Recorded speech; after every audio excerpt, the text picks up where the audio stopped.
My stepson pushed me at his graduation party. You're not my real dad. Stop pretending. My wife nodded in agreement. I walked to my car without a word. By the time they came home, the college fund I'd been building for 10 years was empty. The gift was still in my hand when Tyler pushed it away. I don't want anything from you. We were standing by the dessert table. His graduation cake, the one I'd ordered from the bakery Sarah recommended, $240, chocolate with buttercream, sat between us with 18 candles waiting to be lit. 53 people were in our backyard. Friends, family, neighbors, teachers from his high school, kids he'd grown up with. I'd spent 2 weeks planning this party. Rented tables and chairs from Party Pro. Cost $380. Ordered catering from Maggiano's. Cost $847. Bought a new Weber grill because ours died last month. Cost $629. Decorations, beverages, a premium Spotify playlist, custom banner with his school colors. Total $2,400. All on my credit card. Tyler looked at the wrapped box in my hand, then at me. His face was hard, determined. Tyler, come on, it's your graduation, just no. His voice got louder, harder. You're not my real dad. Stop pretending you are. The conversations around us stopped. Mike from next door, Sarah's sister Jennifer, my buddy Tom from work, Tyler's girlfriend Madison, her parents, all of them, staring. My wife Lauren stood 3 feet away, holding a plate of pasta salad, watching. I waited for her to say something, to tell him to stop, to apologize, to remind him of the 10 years I'd been there. She set down her plate, crossed her arms, and nodded. He's right, Michael, she said. Her voice was quiet but clear. You're not his father. You need to respect that. The gift, a new laptop for college, $200 wrapped in blue paper with a silver bow, was still in my hand. I set it on the table next to the cake. Understood, I said. I walked through the crowd. People moved out of my way, created a path. Nobody spoke. Nobody made eye contact. I got in my Honda Accord, started the engine, backed out of the driveway while 53 people watched from the backyard. I'd just spent $2,400 to fill with celebration for a kid who'd just told everyone I wasn't his father. I drove to Wells Fargo. I'd been Tyler's stepfather for 10 years, 2 months, and 7 days when that graduation party happened. I met Lauren when Tyler was 8. She was a dental hygienist at the practice where I went for cleanings. Funny, smart, pretty in a way that wasn't trying too hard. We talked about her son, about my job as a logistics coordinator, about her divorce. Tyler's biological father, Ryan Chen, had left when Tyler was 5, moved to California, remarried, started a new family, sent child support checks sporadically at first, then not at all. Lauren worked full-time, but struggled. Dental hygienists make decent money, maybe $65,000 a year, but single-parent expenses in Northern Virginia are brutal. Rent, childcare, food. Tyler's ADHD medication cost $340 a month, even with insurance. We dated for 8 months, got married at a courthouse ceremony with Tyler as our witness. I moved into their apartment in Fairfax, started helping with bills, helping with Tyler's homework, showing up at his soccer games, packing his lunches, teaching him to ride a bike without training wheels, being his dad, not his stepdad, not mom's husband, just his dad. When he was 10, he asked if he could call me dad. Your real dad is Ryan, I'd said carefully. I don't want to replace him. He's not here. You are. So he called me dad for 8 years, until today. The Wells Fargo branch on Lee Highway was open until 5 p.m. on Saturdays. I got there at 4:47 p.m., walked up to the desk, asked to speak with someone about account management. I need to make a transfer, I told the banker. Young guy, maybe 25. Name tag said Derek. Sure. What kind of transfer? College savings account to my personal checking. Okay. Do you have the account numbers? I pulled them up on my phone. The college savings account was in my name only. I'd opened it 10 years ago at this exact branch. $500 a month, every month, for 120 months. $60,000 in contributions, another $8,000 in interest. $68,000 total. The entire balance? Derek asked. Everything. Can I ask what it's for? Personal reasons. He typed for maybe 3 minutes. Okay, transfer is complete. $68,347 moved to checking account ending in 8834. Thank you. I drove to my lawyer's office. Gregory Paulson had handled the paperwork when Lauren and I bought our house 3 years ago. His office was in a strip mall off Route 50. Small practice. Just him and a paralegal named Cheryl. Michael, he looked surprised when I walked in at 5:18 p.m. Everything okay? I need to file for divorce. Today. He blinked. Today's Saturday. Monday then. But I need to start the paperwork now. What happened? I told him. The party. Tyler's rejection. Lauren's agreement. Jesus, he said quietly. Okay, let me pull up the forms. We spent an hour going through everything. Joint assets, 1 house, 3-bedroom colonial in Burke. Purchase price, $385,000. Remaining mortgage, $287,000. My contribution to down payment, $55,000 out of $77,000 total. Documented in closing papers. My share of mortgage payments, approximately 70% over 3 years. I made $87,000 as a logistics coordinator. Lauren made $65,000. We'd split bills proportionally. What about the kid? Gregory asked. Tyler, 18 as of today. Legal adult. So no child support issues? No. And the college fund? Opened in my name 10 years ago. All contributions from my accounts. Lauren never added money to it. She's going to claim it was a gift for Tyler. I have 10 years of statements showing systematic contributions. $500 a month. It's a savings account, not a 529. Legally mine. Gregory made notes. They're going to fight this. Let them fight. This is going to get ugly. It already is. He printed the divorce petition. I signed it. He filed electronically through Virginia's court system. She'll be served Monday afternoon. Good. I checked into the Residence Inn in Tyson's Corner at 7:43 p.m. Extended stay hotel. Kitchen. Separate bedroom. $140 a night. I ordered Domino's. Large pepperoni. Breadsticks. 2-liter Coke. Sat on the bed and ate while watching Parks and Recreation on my laptop. My phone started ringing at 8:52 p.m. Lauren. I declined. She called again. Declined. Then Tyler. Declined. Lauren's mother, Patricia. Declined. 12 calls from Lauren. 8 from Tyler. 5 from Patricia. I turned off my phone. Sunday morning, I went back to the house at 9 a.m. Lauren's car was gone. Tyler's Subaru, the one I'd co-signed for, $380 a month because his credit wasn't established, was gone too. I let myself in, packed my clothes into 4 suitcases, my laptop, my books, my Xbox, my tools from the garage,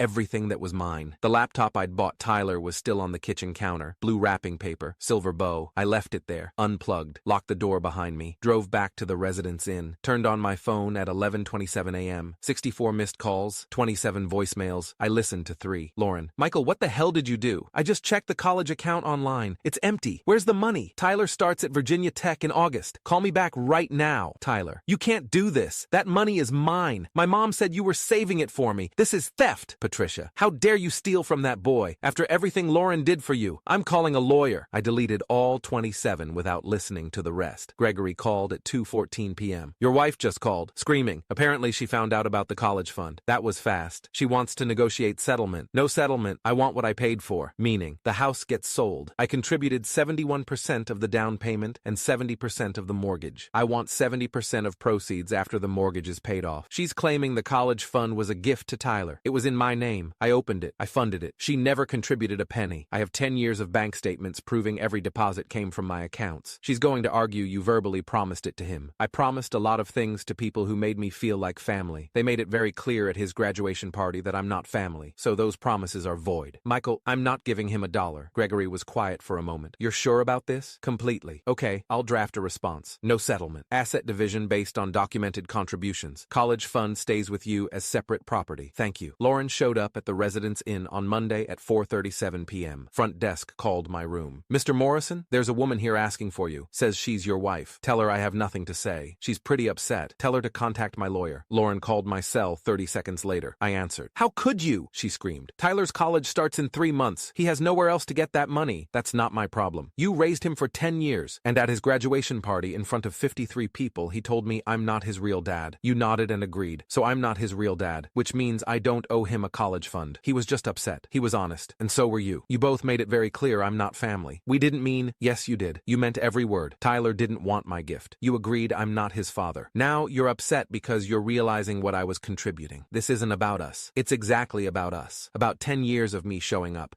paying bills, planning parties, building a college fund, being his father in every way that mattered. And the second I wanted acknowledgement for that, actual recognition, he pushed me away and you nodded. Silence on the line. Please, Michael. Her voice cracked. Tyler will lose his spot at Virginia Tech. He's supposed to start orientation in July. Then his real father can pay for it. Ryan doesn't have any money. I know, that's why I was paying for 10 years, while his real father did nothing. And now that I'm not his father, according to both of you, I'm not paying anymore. He's your son. No, he's not. He made that very clear. You agreed, remember? I didn't mean it like that. How did you mean it, Lauren? No answer. When your son said I'm not his real father, and I looked at you, and you nodded and said, he's right, how exactly did you mean that? I was trying to respect his feelings. You were agreeing with him. You were telling 53 people that I'm not family, that I'm just some guy who's been living in your house. Well, congratulations. You were right. I'm not family, which means I don't owe family obligations anymore. Please, he's 18, a legal adult. He made an adult decision to publicly reject me. Now he gets adult consequences. Michael, I hung up. The calls continued. Lauren's mother, her sister, Tyler's girlfriend, Madison and her parents, friends from the party, all of them calling to tell me I was being cruel, vindictive, petty. He's just a kid, Patricia said when she finally got through. He didn't mean it. He's 18, an adult, and he did mean it. You're punishing him for one mistake. I'm protecting myself from 10 years of being taken for granted. We never took you for granted. Really? Name one time in the last year anyone thanked me for the college fund. Silence. Name one time anyone acknowledged what I was building for him. More silence. That's what I thought. Tyler sent me an email on Tuesday. Subject, please, Michael, I know I messed up. I was stressed about about graduation, and I said something stupid. I didn't mean it. Please give me the college fund back. I've worked my whole life for this. I got into Virginia Tech. I have a roommate assigned. I've picked my classes. If I don't pay tuition by August 1st, I lose my spot. Please, Tyler. I didn't respond. He sent another email 6 hours later. You can't do this. That money was for me. My mom said you've been saving it since I was 8. You can't just take it back. I'll pay you back after I graduate. I promise. Please. I deleted it. Gregory called Wednesday morning. Lauren's lawyer filed a motion. They're claiming the college fund is marital property since you made contributions during the marriage. The account predates the marriage. I opened it 2 months before we got married. They're arguing that the majority of contributions happened during the marriage, so it should be split 50-50. Every contribution came from my personal checking account, not joint accounts. I have documentation. They're also claiming you verbally promised the money to Tyler, that it was an explicit gift. I saved money for his education. That's different from giving it to him unconditionally. The judge might not see it that way. Then we go to trial. Michael, you could lose in court, especially if they argue you acted as Tyler's father for 10 years. Courts look at that kind of relational history. Fine, let them prove it. This is going to cost you in legal fees. I don't care. I'm not rewarding him for publicly humiliating me. The settlement hearing was scheduled for July 12th, 2 weeks after the graduation party. Both sides showed up with lawyers. Lauren with Adam Sheffield from a family law practice in Fairfax. Me with Gregory. The mediator, Carol Thompson, licensed family mediator with 18 years experience, reviewed the assets. So, we have a house valued at approximately $410,000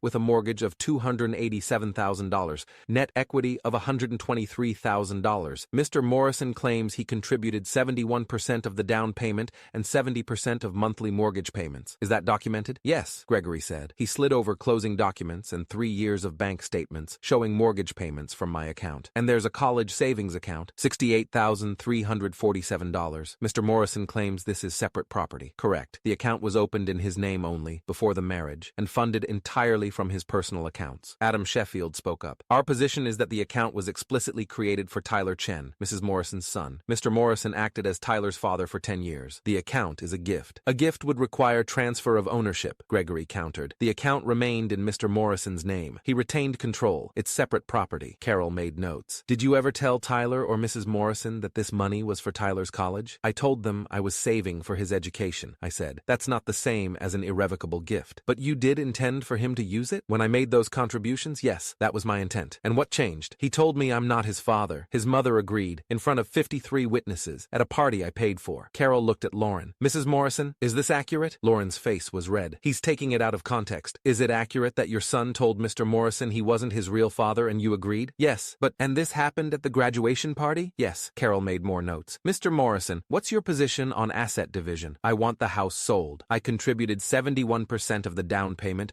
and approximately 70% of the mortgage. I want 70% of the net proceeds. The college account remains mine as separate property. That's ridiculous, Adam said. Mrs. Morrison lived in that house too, and I'm not asking for rent back, but I paid for most of it. I want compensation for my contributions. Carol spent 20 minutes reviewing documents, bank statements, mortgage records, closing papers. Mr. Morrison's documentation is thorough, she said finally. Based on the evidence, he did contribute 71% of the down payment and approximately 68% of monthly payments over 3 years. What about his earning capacity versus hers? Adam asked. He makes more money. We split bills proportionally, I said. I paid more because I made more. That doesn't erase my contributions. Carol looked at both parties. Here's my recommendation. The house gets sold. After the mortgage is paid off and closing costs, Mr. Morrison receives 68% of net proceeds. Mrs. Morrison receives 32%. The college savings account remains with Mr. Morrison as separate property since it was opened before marriage, funded entirely by him, and remained in his name only. This is outrageous, Adam said. That money was for Tyler. That money is Mr. Morrison's separate property. He has no legal obligation to Mr. Chen. The young man is 18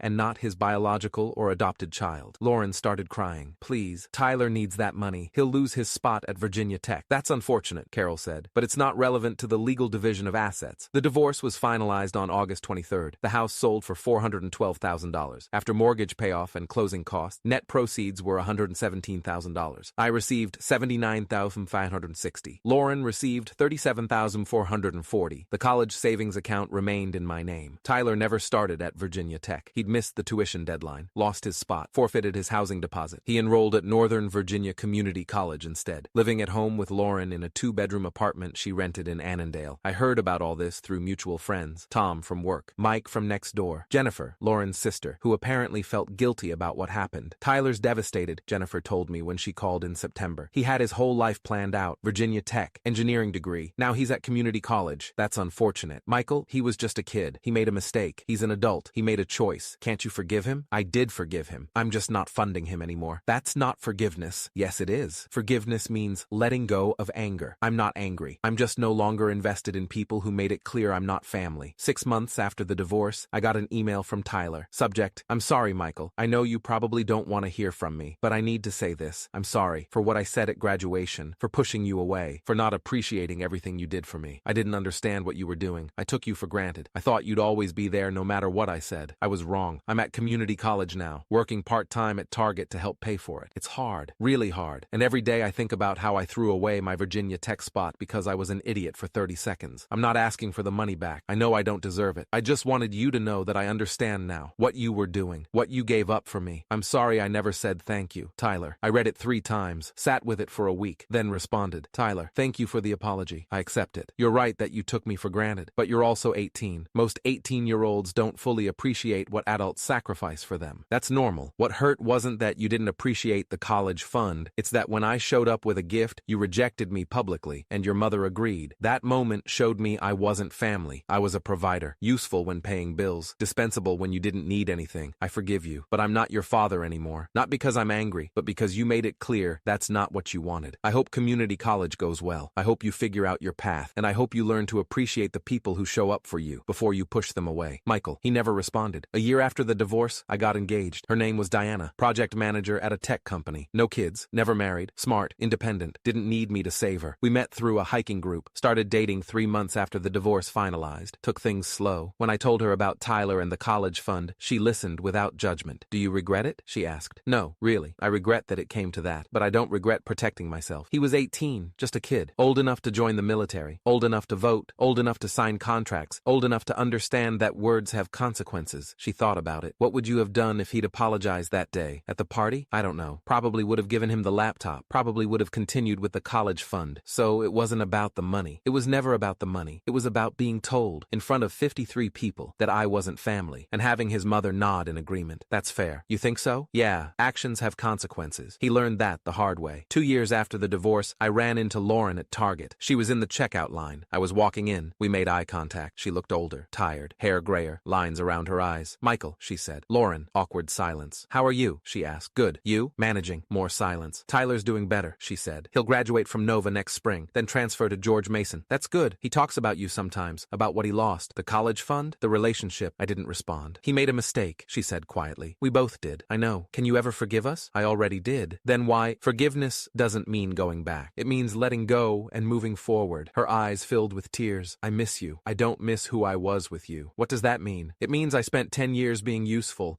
paying bills, planning parties, building a future for a kid who wasn't mine. And the moment I needed recognition for that, you both made it clear I was replaceable. We didn't mean you did. You just didn't think I'd actually leave. I started walking toward the entrance. Michael, she called after me. I stopped, turned. I'm sorry. I know. Is there any chance? No. I walked into the store, left her standing in the checkout line.